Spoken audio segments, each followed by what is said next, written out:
Assalamualaikum warahmatullahi wabarakatuh. Hadirin, selamat mendengarkan radio kita ini. Sekarang kita akan masuk membicarakan lagi tentang martabat kehidupan, bagian yang akhir daripada keterangan tentang hidup itu. Hidup yang kekal, yang menjadi tujuan dari segala kita yang hidup ini. Hidup yang dikejar oleh tiap-tiap orang yang sadar akan arti hidup sendiri. Itu orang berlomba menempuhnya. Itu ialah hidup sesudah mati.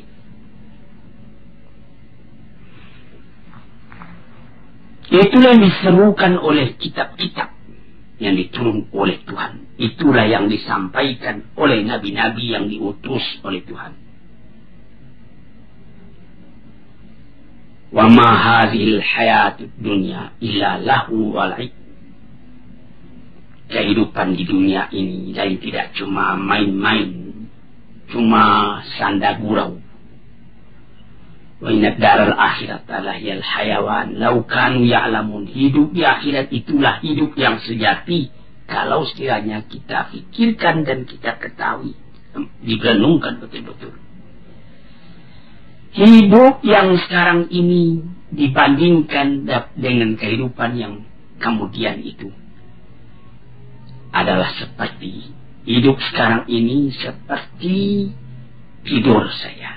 Sebagaimana telah kita katakan pada pengajian-pengajian kita yang telah dahulu.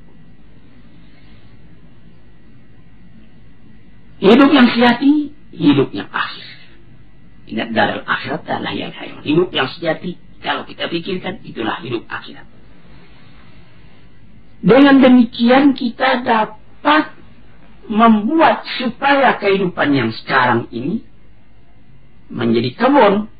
Ad-dunya mazra'atul akhirah. Dunia ini adalah seperti perkebunan untuk mengambil hasilnya di akhirat. Mendorong kita supaya di dunia ini berbuat baik banyak-banyak. Jadi kehidupan dunia ini sudah menentukan kehidupan akhirat nanti. Kalau di sini yang baik yang kita kerjakan, lepas dari kehidupan ini kita menerima kebahagiaan, kesenangan.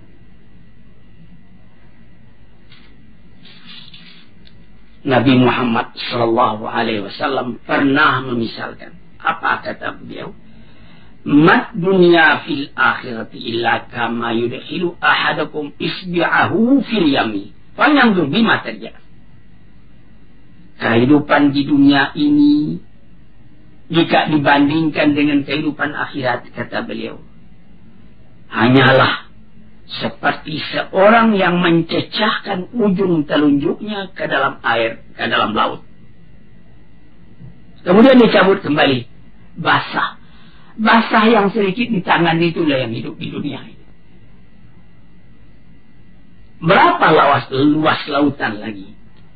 Tidak dapat kita tentukan berapa dalam bertambah luasnya dibandingkan dengan yang air yang tinggal di ujung jari kita tadi. Ada yang katakan juga tanaffasatil akhirah. Hari akhirat itu menafaskan jiwanya.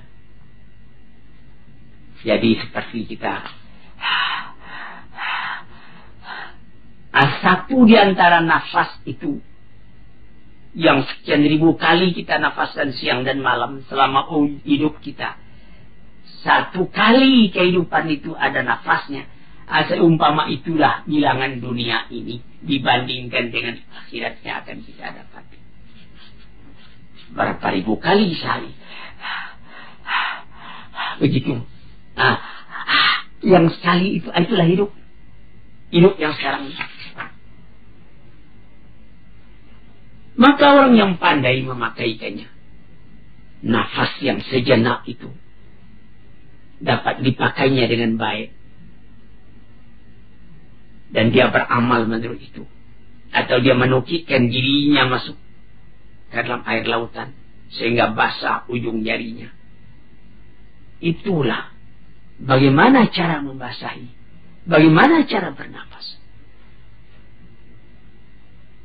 Itu adalah apabila kehidupan orang yang beriman, orang yang beramal saleh di dunia ini merasa lapang, merasa bahagia, merasa tentram.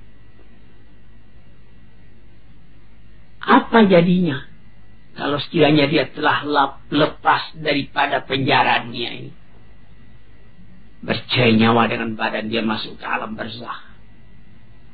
Apa perasaan pada waktu itu? Pada lahirnya kelihatan tubuh dimasukkan ke dalam bumi, asal tanah pulang ke tanah, air pulang ke air. Tapi yang roh itu terlepas dari ikatannya.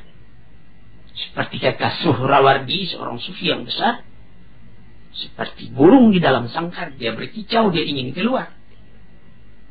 Kemudian sangkar terbuka, burung pun terbang. Sangkar kosong, burung bernyanyi di tempat yang luas. Demikianlah roh apabila keluar dari badan. Setelah mendapat kelapangan di alam barzakh, bagaimana lagi kehadapan di Darun Naim, di negeri yang indah, di tempat permakaman yang tidak akan hilang. Apalagi dikatakan bahwa yang jadi inti kebahagiaan di dalam surga Jannatul Naim itu ialah melihat wajah Tuhan.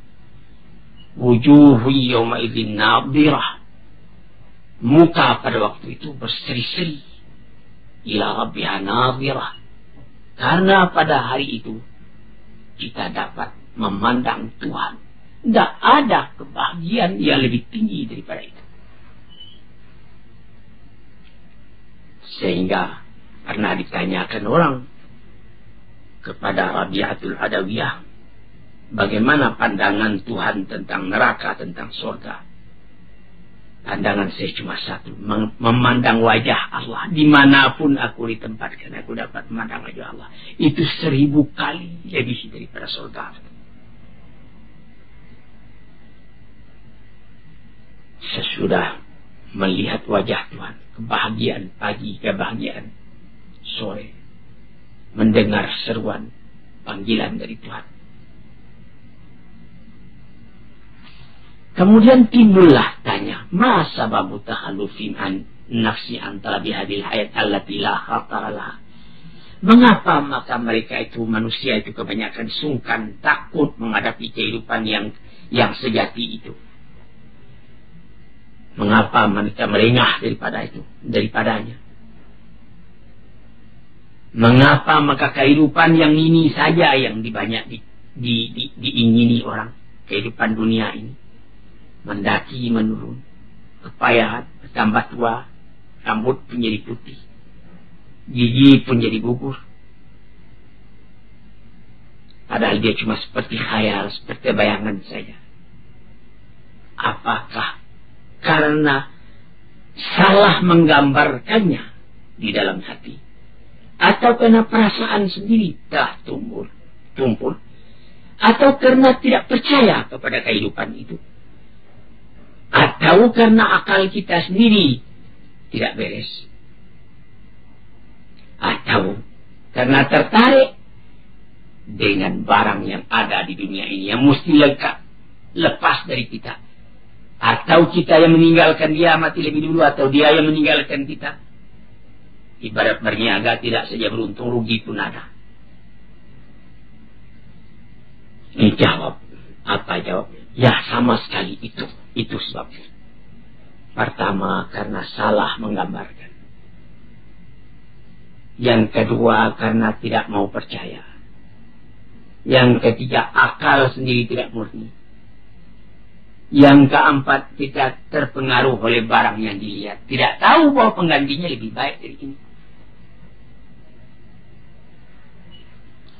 Dan sebab yang paling utama menyebabkan kita tidak memilikikan hidup demikian itu ialah dhaful iman. Lemah iman. Iman ini yang mesti diperkuat. Karena iman itulah yang jadi roh dari segala amalan. Iman itulah yang membangkitkan semangat kita buat bekerja. Mengerjakannya lebih baik. Iman itulah yang mencegah kita mengerjakan yang buruk. Dengan kekuatan imanlah baru terasa wibawa dari pengaruh perintah Allah dan larangannya. Sehingga kita karena iman tadi tidak masa payah buat mengerjakan yang baik.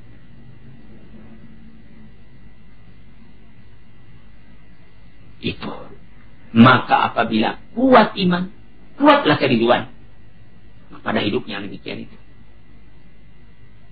Dan sangatlah hati kita rasa terdorong, didorong oleh iman buat beramal karena mengingat akan hal itu. Hadirin para pendengar yang terhormat, iman kepada kehidupan yang akhir itu bukan artinya kita menolak hidup. Bukan menyuruh kita cuma sembahyang saja dari pagi sampai sore, sampai petang, sampai malam, sehingga tidak tidur lagi. Bukan. Apabila kita bekerja, misalnya bekerja di kantor, bekerja di ladang, bekerja berniaga, pasangkala itu dengan iman, itu nanti menjadi amal juga buat persediaan kita menghadapi akhirat besok. Misalnya, orang menjadi pegawai negeri, dipasangnya diet dari hati. Saya menjadi pegawai ini supaya saya dapat menservis pada masyarakat dengan baik, mencari harta yang halal untuk pembelanja rumah tangga saya, untuk menyekolahkan anak saya, biar sedikit asal amal saya itu amal yang saleh. Jadi bekerja di kantor itu pun menjadi amal yang saleh, menjadi pangkal kebahagiaan pada hidup yang kekal nanti itu, hidup yang sejati itu. Kita mencari makan, berniaga di kota, di pasar. Itu pekerjaan duniawi, tapi pasanglah niat. Mengapa engkau mencari makan? Karena ada perintah Tuhan di dalam Al-Quran. Kulu min tayyibati ma razaqnakum, makanlah oleh kamu segala yang baik rezeki yang kami berikan kepada kamu. Dengan kata kulu ada perintah, makanlah. Maka segala usaha mencari makan tadi, karena berdasar kepada ayat itu, kita pun berusaha mencari makan dengan niat yang begitu, sehingga dia menjadi amal kita yang kekal buat akhirat. Atau seperti menjadi saudagar. Apa kata Nabi? At-tajrus saduqu fi zumrati syuhada'i yaumal qiyamah. Orang saudagar yang jujur, tempatnya sama dengan tempat orang yang mati syahid di hari kiamat. Jujur.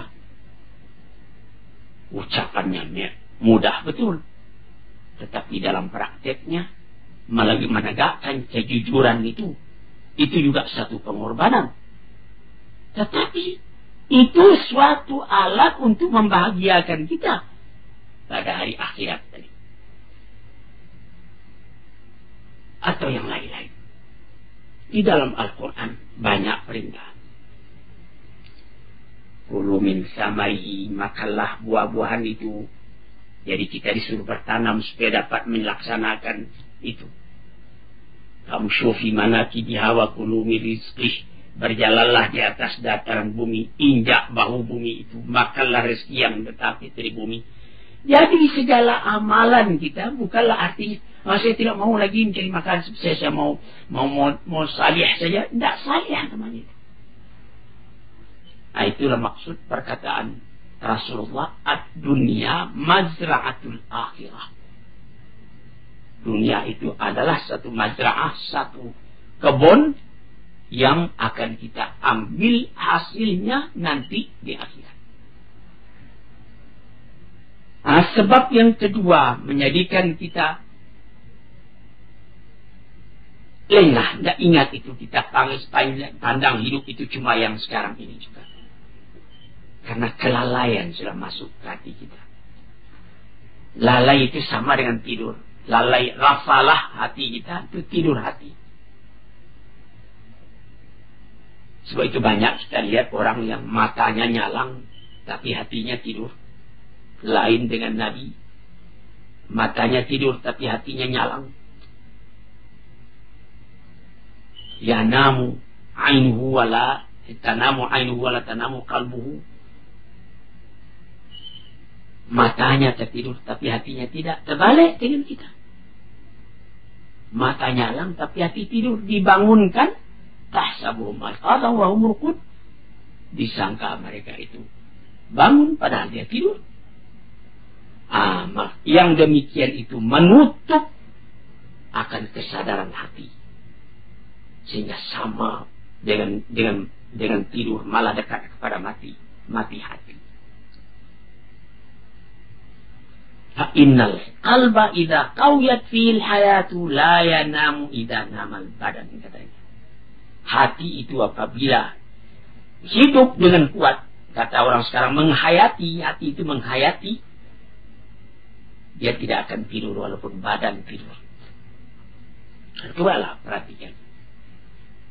Orang yang biasa sembahyang tahajud tiap pukul 3 atau setengah 4 pagi sebelum waktu subuh datang.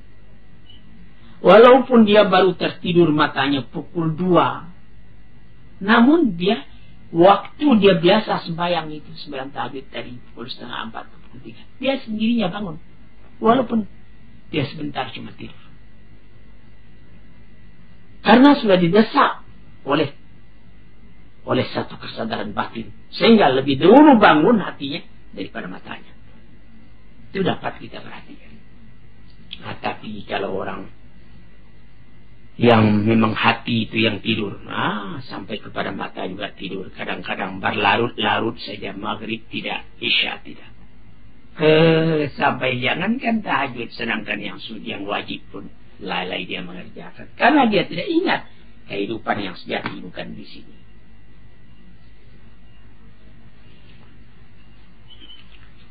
Oleh sebab itu maka hidup yang sempurna itu telah dituntunkan oleh Nabi kita Sallallahu Alaihi Wasallam. Bagaimana? Waliman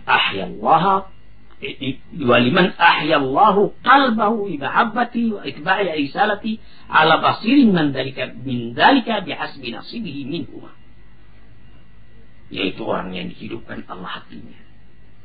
Bagaimana Allah menghidupkan hati? Dengan perasaan cinta kepada Allah. Kalau cinta kepada Allah, in kuntum tuhibbuna Allah fattabi'uni, kata Rasul. Kalau engkau betul-betul cinta kepada Allah, ikutlah aku supaya cintamu itu bisa berhasil.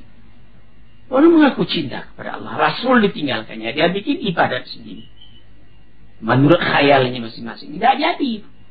Rasul itu yang telah dipilih oleh Tuhan buat menjadi utusannya, menerangkan mana kehendak Tuhan.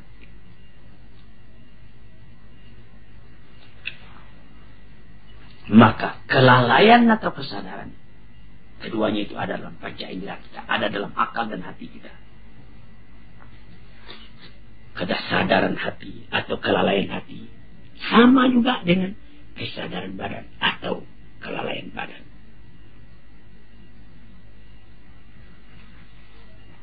Kesadaran perasaan terbagi dua. Kesadaran hati pun demikian juga.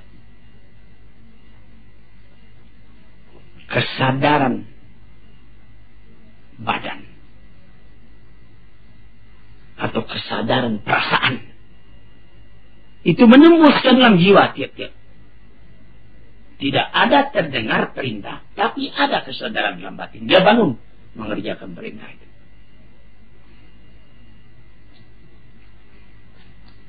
Sebab itu maka apa saja pekerjaan yang kita kerjakan haruslah ada kesadaran. Orang dalam kata-kata sekarang ini, kata modern sekali, menghayati. Orang bisa ya bangun pagi, bayang, subuh, 2 rakaat, buka pintu, keluar, kamar mandi. Maka kamar mandi, buka pintu, sembahyang itu sudah rutin saja, tidak ada hayatannya lagi. Sehingga ada orang yang lupa, apakah saya sudah buka pintu tadi?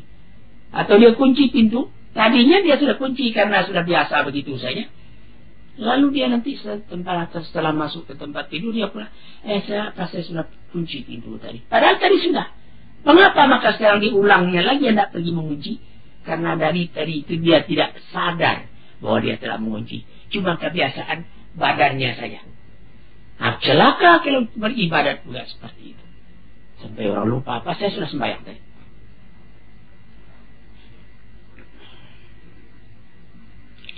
Hadirin yang terhormat, saya rasa untuk keterangan pada hari ini cukup sekian. Moga-moga Allah memberikan ketenangan dalam pikiran kita, sehingga kita simpulkan kehidupan yang sejati itu. Itulah yang tujuan daripada perjalanan kita di dunia ini. Assalamualaikum warahmatullahi wabarakatuh.